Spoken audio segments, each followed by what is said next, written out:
베트남 정부가 최근 개정 환경보호법을 발표하고 2050년까지 탄소 중립을 달성하겠다고 밝혔습니다. 이에 따라 베트남 정부는 베트남 내 기업들에게 ESG 관련 경영을 할 것을 권고하고 있는데요. 이는 현지 기업뿐만 아니라 글로벌 기업들에게까지 영향을 미치고 있습니다. 사실상 말이 권고지거의 강요나 마찬가지입니다. 정부가 ESG 경영을 추구하니 베트남에서 운영하는 기업들도 베트남 정부를 따라 하루아침에 ESG 경영으로 바꿔야 한다는 것이죠. 베트남은 현재 베트남 내 글로벌 기업들에게 ESG 경영을 강요하고 있는데요. 그러나 실상을 들여다보면 ESG를 추구한다는 말과는 달리 베트남 정부는 모순적인 모습을 보여주고 있습니다. 이런 베트남 정부의 모순적인 행동 때문인지 최근 우리 정부는 다른 나라와의 에너지 분야 공동 연구에 베트남을 제외해버렸는데요. 어떻게 된 일인지 알아보도록 하겠습니다. 코트라에 따르면 얼마 전 하노이의 한 호텔에서 베트남이 ESG 세미나를 개최했다고 합니다. 이번 행사에서 베트남 정부는 베트남 내 ESG 모범 사례와 탄소 배출권 거래 현황 및 대응 방안을 소개했습니다. 또한 베트남 정부는 다시 한번 베트남 내 기업들에게 에너지 사용 절감 및 자원 재활용, 탄소 배출 저감 등의 노력을 기울여달라고 말했는데요. 세미나에는 주베트남 한국상공인 연합회 회장을 비롯해 대여 개의 베트남 투자기업 관계자들이 참석했습니다. 베트남 정부가 직접 한국 기업 관계자들을 초대해놓고 이런 세미나를 연다는 것은 베트남 진출 기업들에게 ESG 경영은 선택이 아니라 필수라는 것을 대놓고 말해주는 것과 같은데요. 이에 대해 베트남 비즈니스 협력센터장은 베트남 진출 기업의 ESG 경영은 이제 피할 수 없는 흐름이라며 말하기도 했습니다. 이처럼 베트남에서 사업을 하기 위해선 ESG 경영을 필수로 해야 하는 상황이 됐습니다. 베트남이 재생에너지에 관심을 가지며 본격적으로 법도 개정하기 시작한 건 최근입니다. 베트남의 이러한 움직임은 블랙록이라는 기업과 연관이 있는데요. 블랙록은 세계 최대 자산 운용사로 운용 자산 규모만 1경 원에 달합니다. 이들의 행보에 따라 세계 비즈니스 질서가 움직인다고 해도 과언이 아니죠. 얼마 전 블랙록의 CEO는 국제금융협회 회담에서 ESG를 채택하지 않는 기업에 투자를 줄일 수밖에 없다라고 선언했습니다. 기후위기의 심각성을 경고하기 위한 일종의 상징적인 발언이라고 생각할 수도 있겠지만 이건 그냥 흘려보낼 얘기가 아닙니다. 블랙록 하나로 투자하던 기업들이 전부 날아갈 수도 있을 만큼 블랙록은 입김이 굉장히 센 기업이기 때문인데요. 글로벌 투자자들이 ESG를 투자의 필수 요소로 요구하고 국제사회가 계속 ESG와 관련한 협의들을 만들어 나가는 상황에서 이런 조건들을 갖추지 않으면 수출 등에서 불이익을 입을 수도 있습니다. 그렇기 때문에 베트남이 ESG와 관련한 규제를 만들어가며 기업들의 동참을 유인하고 있는 것이죠. 베트남은 주로 기업에게만 책임을 물었습니다. 베트남이 개정한 환경보호법은 생산 및 제조시설의 환경보호 규정을 구체화하고 생산자 책임 재활용을 의무적으로 확대하는 것인데요. 또한 생산기업은 국제표준 규정에 부합하는 환경관리 시스템을 구축해야 했습니다. 정부는 ESG를 적극적으로 도입하는 회사의 경쟁력이 더욱 상승하고 기업 가치가 올라갈 것이라고 말했는데요. 베트남에 진출한 한국 대표 기업들은 ESG 경영뿐만 아니라 사회 공헌 활동도 전개하고 있죠. 환경을 위해 규제하는 것은 좋은 일이지만 베트남 정부는 아무런 서포트 없이 기업에게만 책임을 지게 하고 있고 에너지와 관련한 베트남 정부의 태도는 환경과는 거리가 멀어 보입니다. 베트남은 기후위기에 대응하기 위한 전 세계적인 탈석탄 흐름에 역행하는 모습을 보여주고 있기 때문이죠.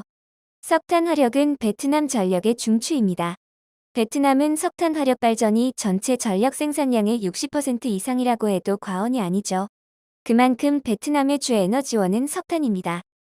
베트남은 석탄이 다른 에너지원에 비해 가격이 저렴하고 쉽게 접근할 수 있다는 이 점 때문에 석탄을 주 에너지원으로 채택했던 것인데요. 베트남 경제가 발전함에 따라 연평균 전력 수요 증가율이 10%씩 높아진 탓에 석탄 화력 발전 개발 비중은 더 확대됐었습니다.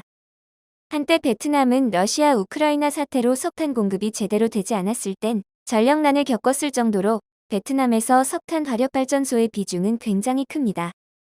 최근에도 베트남은 석탄 화력 발전소를 짓고 있는데요. 전 세계가 탈석탄을 위해 석탄 화력 발전소를 없애는 가운데 베트남만 꿋꿋이 전력 부족을 탓하며 석탄 화력 발전소를 가동하며 짓고 있던 것입니다.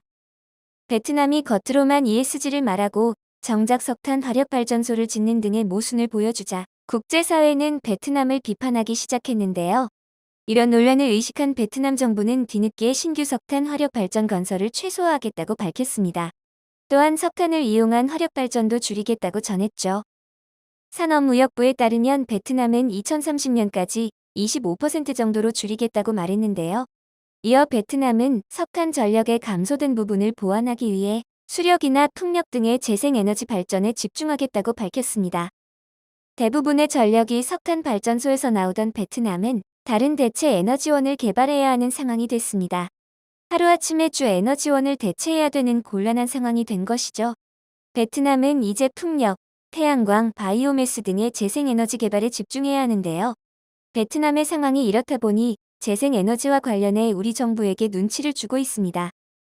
투자와 공동 연구 등 재생에너지와 관련된 사업을 같이 하길 원하고 있는 것입니다. 그러나 우리 정부는 이런 베트남을 두고 최근 다른 나라들과 재생에너지 공동 연구를 추진하고 있습니다. 재생에너지 연구에 대해서 누구보다 시급한 것은 베트남인데 우리 정부는 베트남 말고 다른 나라를 택한 것이죠. 최근 정부는 호주, 싱가포르, 태국과 태양광 풍력 원자력 수소 등 에너지 분야에 대한 공동 연구를 추진하기로 결정했습니다. 산업통상자원부는 앞으로 3년간 12개 에너지국 재공동 연구 사업에 약 200억가량을 지원하기로 결정했죠. 에너지국제공동연구는 기술별 선도 국가와 기술 격차 분석, 시장 진출 유망 국가의 에너지 산업 정책을 분석해 태양광, 풍력, 스마트 그리드, 효율 향상 등 6개 분야에서 55개의 핵심 기술을 도출하는 사업인데요. 우리 정부는 노르웨이와 체코와도 에너지국제 공동 연구를 추진하기로 했습니다. 한편 멀리 내다보지 못하고 바로 코앞에 이득만 쫓던 베트남은 한순간의 선택으로 손해를 보게 될 것이 분명해진 상황입니다. 돈도 아끼면서 빠르게 전력 공급량을 늘리기 위해 추진해왔던 석탄 화력발전소로 인해 베트남은 국제사회에서 진정성과 신뢰를 잃고 있기 때문입니다. 최근 미국의 투자자문 신용평가회사 무디스가 내놓은 각국의 ESG 요소들을 평가하는 보고서에 따르면 뉴질랜드, 스위스, 독일, 한국은 최상위 등급인 1등급을 받았는데요. 그러나 베트남은 전체 5등급 중 4등급을 받은 상태입니다. 이는 중국보다도 낮은 수준입니다. 이대로라면 베트남은 글로벌 투자자들의 투자 대상에서 제외될 확률이 매우 높은데요. 그렇지만 베트남은 아직 정신을 못 차리고 석탄 화력발전소를 전부 정상 운영하는 상황이라고 합니다. 물론 전력 수요를 기존의 재생에너지로 감당하지 못해서 당장 가동을 중단하지는 못하겠지만 국제사회의 흐름을 읽었다면 그동안 경제 성장에만 집중할 것이 아니라 재생에너지에도 관심을 가졌어야 했다고 생각됩니다. 한편 베트남과 다르게 한국의 기업들은 전부터 ESG를 중요한 가치로 생각하며 ESG 경영을 선보이고 있었는데요.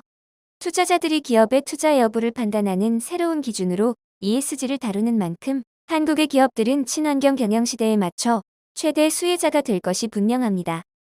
영상 끝까지 봐주셔서 감사드립니다. 구독과 좋아요, 알람 설정 부탁드립니다.